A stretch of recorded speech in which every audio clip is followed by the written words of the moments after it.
Hello students, welcome to PBR study. तो बच्चों, जैसा कि आप जानते हैं हर रोज़ शाम को 7 बजे से आपकी कक्षा 9 की मैथमेटिक्स होती है। तो उसी क्रम में हम आगे बढ़ते हैं। आज आपका एक्सरसाइज 8.1 का क्वेश्चन नंबर 4 है। बहुत ही ध्यानपूर्वक देखना, क्वेश्चन बहुत ही आसान है, बस आपको एक बार समझना है। क्वेश्चन क्या कहता है? कह रहा कि दर्शाइए कि एक वर्ग के विकर्ण बराबर होते हैं। दर्शाइए मतलब दिखाइए, यानी कि प्रूव कीजिए कि एक वर्ग अर्थात स्क्वायर के जो डायगोनल होते हैं वो इक्वल होते हैं। एक स्क्वायर के डायगोनल इक्वल होते हैं, इसको क्या करना है? प्रूव करना है। सिर्फ इतना करने से ही काम नहीं चलेगा। आगे कह रहा है कि और परस्पर समकोण पर समद्विभाजित करते हैं, यानी वो 90 डिग्री पे क्या करते हैं? बिसेक्ट करते हैं। ये भी दिखाना है। चलिए, हम समझ गए कि इसमें क्या क्या करना है। इसमें हमें 3 काम करने हैं, 3 कार्य हैं। क्या क्या है भैया? पहला तो AC को BD के बराबर दिखाना है।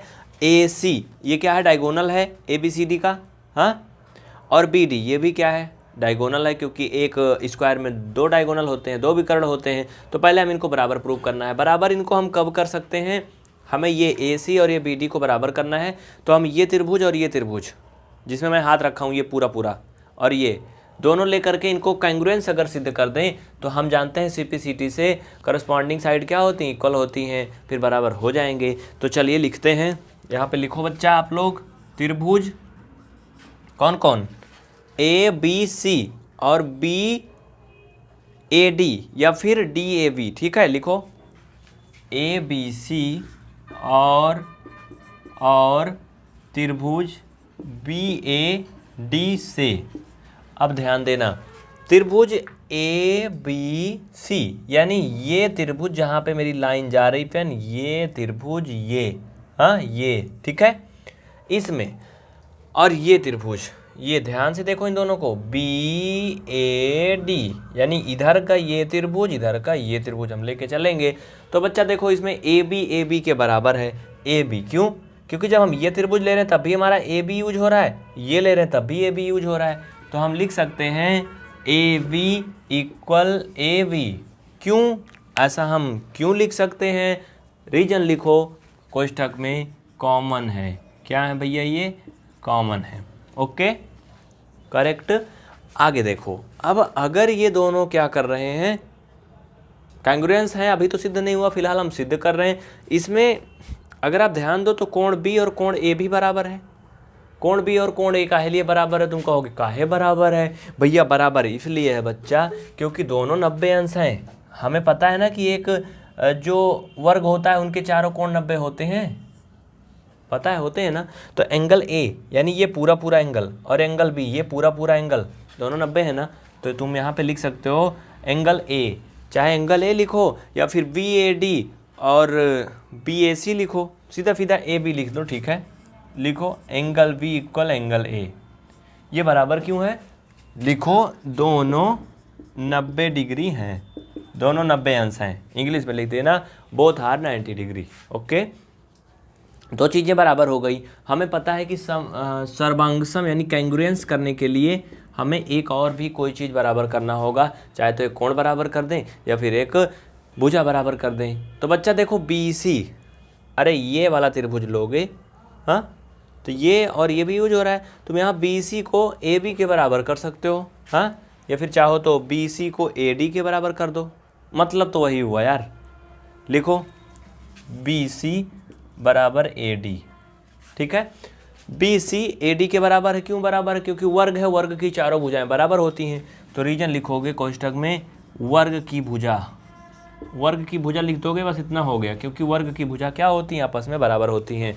अब हम लिख सकते हैं नीचे क्या? वही जो हमें करना था हो गया। अब नीचे हम लिखेंगे, इतना करने के बाद लिखेंगे बच्चा, नीचे लिख लो तुम, क्या लिखोगे? अतः, अरे वही जो ट्राइंगल था, ये त्रिभुज ABC कांग्रुएंस टू BAD। कैसे? क्यों? भुजा कोण भुजा। रीजन क्या लिखोगे? ब्रैकेट में लिख लो भैया, भुजा कोण भुजा हो रहा है ना। लिखो लिखो लिखो, चलो लिखो SSA से ना, SSA से, क्योंकि 2 बार भुजा है। लिखो ब्रैकेट में बाई SSA। ये हो गए। अब नीचे तुम लिख सकते हो, क्या लिख सकते हो? अरे लिख लो वही यार, जो यार बराबर करना था भैया ना। AC BD के बराबर करना था ना। अब नीचे लिख सकते हो इसलिए AC बराबर BD। अब ये क्यों बराबर है, कौन सा तर्क है इसके पीछे? ब्रैकेट में लिखो बाई CPCT। क्या लिखोगे? बाई CPCT, मतलब करस्पॉन्डिंग, और क्या कहोगे? Corresponding part of congruence triangle. ठीक है, corresponding part of congruence triangle. CPCT का ही मतलब है कि अगर ABC और BAD कांग्रुएंस हैं तो इनकी जो संगत भुजाएं वो बराबर होंगी। तो भैया ये संगत भुजा BD है और AC क्या है? ये कांग्रुएंस साइड है ना, ये सॉरी करस्पॉन्डिंग साइड है ना, संगत भुजा है ना, तो इसलिए बराबर हो गई। पहला सिद्ध हो गया। हमें दूसरा पहले करके दिखाना है, फिर 90 दिखा देना है बस। चलो इसको जल्दी लिख लो, उसके बाद सेकंड पे चलते हैं। इसको हमने 3 पार्ट में बांट रखा है अपने हिसाब से। आप चाहो तो ऐसा करो या ना करो, कोई मतलब नहीं है, ठीक है, लेकिन मैंने पहला कर दिया। जल्दी से लिखिए, बहुत जल्दी करिए, ज़्यादा टाइम नहीं, इसके बाद मैं इसको मिटा के आगे बढ़ता हूँ। बहुत फास्ट आप लोग इसे नोट करो। चलो नेक्स्ट पे चलते हैं। भैया पंकज जी मैं आपका कमेंट देख रहा हूँ, बच्चा किरण मौर्य, रंजना सिंह, और कौन कौन अभी जुड़े हैं भाई? मुकेश और श्वेता पटेल, सुधांशु, अंकित, पवन, सभी के कमेंट आ रहे हैं। बच्चा देखो मैं सबका नाम नहीं बोल सकता हूँ क्योंकि मुझे जल्दी जल्दी पढ़ाना है और आपको सीखना है, इसलिए नाम चाम के चक्कर में मत पढ़ो, केवल पढ़ाई करो। चलो आगे देखते हैं। नहीं समझ में आएगा तुम कमेंट करोगे, रिप्लाई देखो मिल रहा होगा, सर आपको रिप्लाई कर रहे हैं, है ना। देखिए मैंने मिटा दिया, हमें सिर्फ सेकंड वाला आप करना है, मैं उतना ही आपको दिखाऊंगा, ठीक है। बहुत ही ध्यान से देखो बच्चा।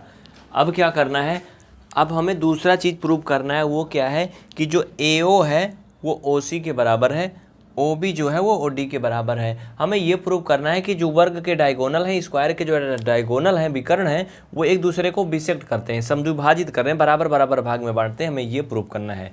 इसके लिए हम क्या करेंगे, AOB ये त्रिभुज लेंगे और COD ये त्रिभुज लेंगे, और अगर हम ये दोनों त्रिभुज ले लें तो हमें क्या मिलेगा? देखो ऐसे भी समझ लो यार, अगर ये लाइन है बच्चा, हाँ ये लाइन है और ये भी लाइन है, तुम इसको ऐसे ना बना लो, इधर साइड बना लो। देखो मैं थोड़ा अलग करके दिखा दूँ, निकाल के बाहर साइड में। ऐसे देखो, जो जो हम ले रहे हैं अगर उसके अकॉर्डिंग हम इनका फिगर बनाएं तो ये कुछ ऐसे बनेंगे। देखो ऐसे बनेंगे कि नहीं बनेंगे, तुम मुझे ये बताओ।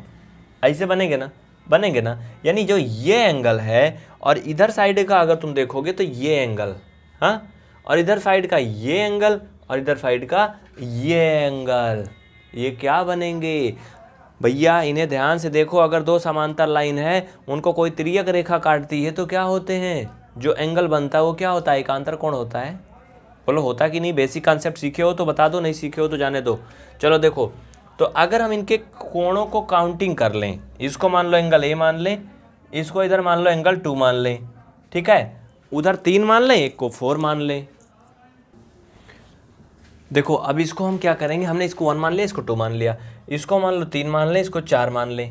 हमने क्या किया, कोणों की काउंटिंग कर लिया। तो इसके अकॉर्डिंग अगर तुम इनको यहाँ निकालोगे तो यही चीज़ तो बनेंगे, 1 2 ये 3 या 4, बोलो यही कोण बनेंगे ना। तो तुम क्या कर सकते हो भाई इनके अकॉर्डिंग, चलो यहाँ पे लिखो त्रिभुज AOB तथा, लिखो बी वाला पार्ट है ना, लिखो त्रिभुज AOB तथा त्रिभुज COD से, तथा त्रिभुज COD से।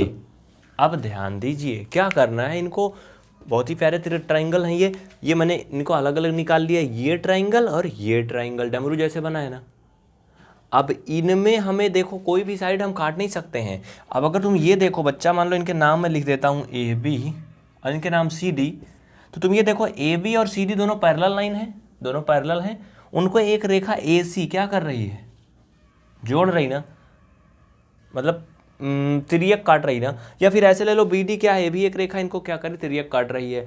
तो इनके ऊपर जो ये कोण बन रहे हैं 3 और 1, ये किस प्रकार के कोण है, एकांतर कोण है ना। तो तुम क्या लिख सकते हो यहाँ पे, यहाँ लिखो एंगल 1 इक्वल एंगल 3, ये बराबर क्यों होंगे, अल्टरनेट इंटीरियर एंगल। हिंदी में लिखो अंतः आंतरिक कोण, अंतः आंतरिक कोण।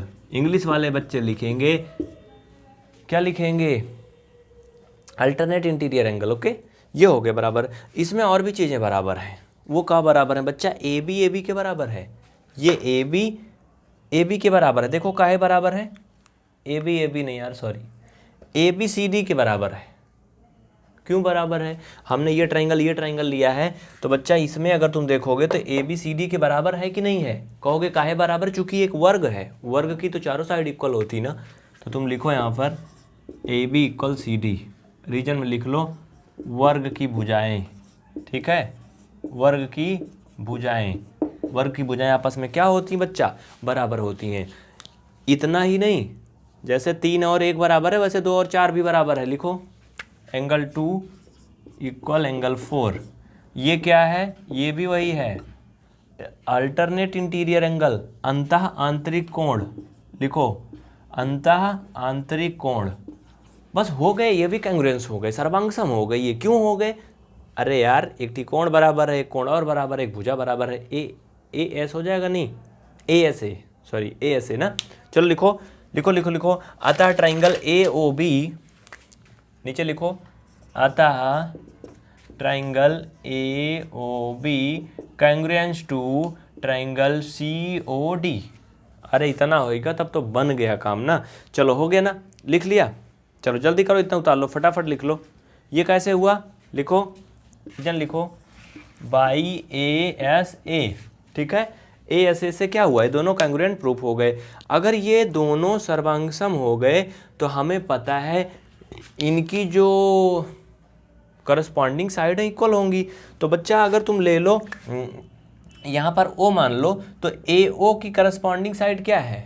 ए ओ की करस्पॉन्डिंग साइड ओ सी है। तो नीचे तुम लिख सकते हो अतः ए ओ इक्वल ओ सी, उसी तरह से O B equal O D, ठीक है। ये क्यों है? रीजन लिख दो by C P C T. क्यों? By C P C T. C P C T मतलब जानते हो? नहीं जानते कमेंट करके बताना, आपको वीडियो मिल जाएगा। सीपीसीटी का एक अलग से क्लास थी। सीपीसीटी का मतलब होता है corresponding part of congruence triangle. Corresponding part of congruence triangle का मतलब होता है दो सर्वांगसम त्रिभुजों की संगत भुजाएं और संगत कोण। पार्ट का मतलब सब कुछ होता है उसमें, ठीक है। तो ये हो गए, यानी हमने इनको ये भी प्रूव कर दिया कि ये दोनों एक दूसरे को समद्विभाजित करते हैं, वो भी प्रूफ हो गया। इसके अलावा वर्ग की जो भुजाएं हैं वो दोनों आपस में एक दूसरे को बराबर जगह पे काटते हैं, ये भी प्रूफ हो गया। ये सारी चीज़ें हो गई। एक चीज़ अभी बाकी है, क्या कह रहा था? परस्पर समकोण पर समद्विभाजित करते हैं।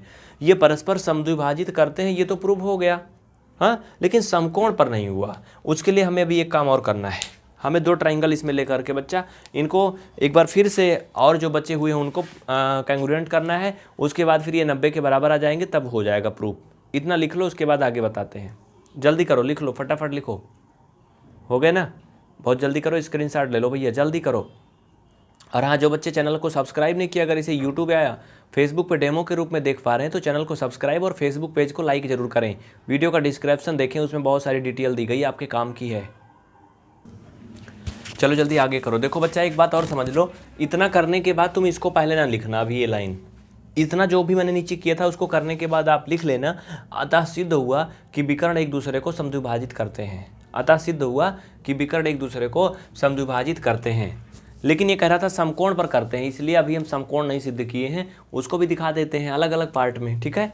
चलो अब हम ए ओ बी यानी ये त्रिभुज लेंगे और ए ओ डी, यानी कुल मिलाकर के हमारा ट्राइंगल ऐसे बनेगा। इसको अगर मैं अलग से बनाना चाहूँ तो कुछ ऐसे बनेगा। इसको आप ध्यान से देखो, कुछ ऐसे बनेगा बच्चा। हम इतने में ही सब कुछ लेंगे, हाँ, ये हम इतना ही त्रिभुज लेके अब हल करेंगे। ऐसा क्यों करेंगे? क्योंकि हमें दिखाना है कि 90 पे करते हैं तो हम जो भी लेंगे एक ही तरफ का लेंगे। अगर हम एक इसको ले लें और एक इसको ले लें तब तो हो सकता है, ठीक है। एक इसको ले लें, नहीं होगा, ठीक है, मतलब एक ही का होना चाहिए। तो हम ए ओ बी और ए ओ डी दोनों में लेके चलेंगे तो क्या होगा? चलो ध्यान से देखो, लिखो यहाँ पर ए ओ बराबर है, ए ओ इक्वल ए ओ, कौन? ए ओ। अरे यार ये वाला लोग ए वाला लोग दोनों में कॉमन है ना, लिखो कॉमन है। रीजन लिखो कॉमन, ब्रैकेट में लिखो कॉमन है। क्या बच्चा? ये कॉमन है, ये हो गया। इसके अलावा अभी अभी हमने ए बी और कौन कौन था? ओ बी और ओ डी को पहले से प्रूव किया ना। ओ बी और ओ डी, इसको हमने पहले से प्रूव किया है कि ये दोनों बराबर हैं। लिखो O B equal O D. Reason लिखो पहले सिद्ध कर चुके, प्रूव्ड ऑलरेडी। हाँ ठीक है, पहले सिद्ध कर चुके हैं, अभी अभी ऊपर मैंने इसको प्रूव किया था ना। इसके अलावा ए बी और ए डी भी बराबर हैं। क्यों? क्योंकि इसमें तो कुछ कहा ही नहीं जा सकता क्यों बराबर हैं। ए बी ए डी ये वर्ग की भुजा हैं। कहाँ है भैया? वर्ग की भुजा हैं। तो बेटा ये हो गया। अब क्या कर सकते हो तुम? अब ये कर सकते हो, लिख सकते हो कि त्रिभुज ए ओ बी कांग्रुएंट है ए ओ डी के। लिखो अतः triangle A O B congruent to A O D. ठीक है, ये हो गया, दोनों सर्वांग सिद्ध हो गए। अब क्या करोगे? अब अगर तुम यहाँ ध्यान दो तो ओ कोण जो है दोनों के लिए बराबर है। कौन कौन? अगर ये कोण हम यहाँ पे देखें कि ये 90 पे काटता है ये और ये, तो क्यों? अरे भाई सिंपल सी बात है यार, ये लाइन 180 का बनाएगी सीधा फीधा ना, बनाएगी ना, तो ये 90 पे काटेंगे। तो तुम क्या लिख सकते हो? लिखो एंगल ए ओ बी और ए ओ डी दोनों कोण बराबर हैं। लिखो A O B equal angle A O D, यानी ए ओ बी और ए ओ डी दोनों बराबर हैं। ये बराबर काहे लिए हैं? रीजन लिखो, corresponding part of congruent triangle. हाँ, सीपीसीटी, ये सीपीसीटी से क्या है? बराबर है। और अगर तुम इसको ध्यान दो तो ए ओ बी और ए ओ डी जोड़ के 180 कर सकते हो, क्योंकि दोनों सीधी सीधी लाइन पे है ना।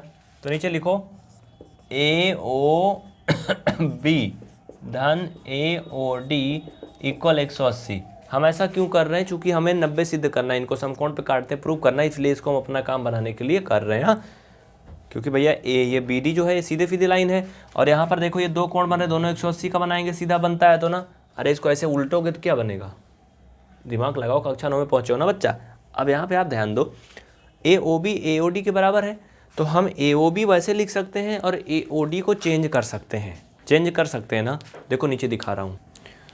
अब तुम इतने पे ही सिर्फ फोकस करो, बाकी और कहीं नहीं। अब लिखो A O B plus angle A O B. देखो इसकी जगह मैंने ए ओ बी क्यों लिख दिया? क्योंकि ऊपर देखो दोनों बराबर हैं, बराबर 180। इनको जोड़ोगे बेटा तो ये 2 इंटू ए ओ बी आएंगे इक्वल 180। यहाँ से जब हम एंगल ए ओ बी निकालेंगे तो 180 में 2 से इधर आएगा, भाग दोगे तो 90 आ जाएगा। कितना आ जाएगा? 90 आ जाएगा ना। और हमें क्या दिखाना था? ए ओ बी 90 है। अगर ए ओ बी 90 है तो इसी तरह से इधर साइड में लिख लो, दिख तो रहा है ना ए ओ डी भी 90 होगा। ए ओ डी 90 क्यों होगा? देखो इधर साइड में लिखो, इधर साइड लिख लो, ये कोष्ठक के अंदर मैं लिख दे रहा हूँ, नीचे मेरे में जगह नहीं, आप लोग नीचे लिख लेना। इसलिए नीचे लिखो, इसलिए angle A O D equal 90। भैया ये बराबर हो जाएगा, लिख लेना, इसलिए ये भी 90 होगा। क्यों होगा? रीजन लिखो, क्योंकि angle A O B equal angle A O D. ठीक है, नीचे लिख लेना, क्योंकि दोनों बराबर हैं। अब ये दोनों बराबर हैं, बस हो गया प्रूफ। लेकिन इसमें तुम क्या और कर सकते हो? बताओ, कुछ कर सकते हो? हाँ, कर ये सकते हो। अब इतना हो गया, अब नीचे लिख दो, अतः ऐसे लिख दो, इसलिए ए सी ये परपेंडिकुलर है ए डी पर। यही करना था ना, बी डी पर था, सॉरी बी डी पर। ए सी परपेंडिकुलर किस पे है? बी डी पर। ठीक है, ए सी जो है वो बी डी पे क्या है? परपेंडिकुलर है। ये चीज़ तुम दिखाओगे। हाँ ठीक है, बी डी हमें ये तो प्रूव करना था, बस हो गया। हो गए ना सारे पार्ट इसमें जो भी करने थे। एक नज़र में पूरा क्वेश्चन देख लो, अगर कहीं कोई डाउट है तो बता देना, जल्दी करिए, पूरा क्वेश्चन देखिए। एक नज़र में पूरा सवाल देख लो जल्दी से फट से, उसके बाद इसको नोट कर लो। देखो ये साइड में नंबर भी दिया गया है। अगर आप पूरा कोर्स एक साथ लेना चाहते हैं तो आप हमारी प्रीमियम क्लास भी ले सकते हैं। देखो ये 5 डिजिट 10 डिजिट का मोबाइल नंबर है, ये 235 और ये 510। ठीक है, 7843832999 इस पर संपर्क करिएगा। ठीक है, आज के लिए बहुत बहुत धन्यवाद, आप सभी को दिल से शुक्रिया। और इस क्लास को अपने साथियों सहपाठियों में शेयर करिए, जिससे कि हम आपको इसी तरह से और भी ढेर सारी क्लास को उपलब्ध करा सकें। और इनको नोट कर लीजिए, स्क्रीनशॉट ले लीजिए। ये थोड़ा टफ चैप्टर है लेकिन बहुत ही सिंपल से हैं, आपको जल्दी से आ जाएंगे अगर आप थोड़ा सा दिमाग लगाएंगे। वीडियो को दोबारा देख लीजिए, रिपीट कर लीजिए, बेहतर होगा।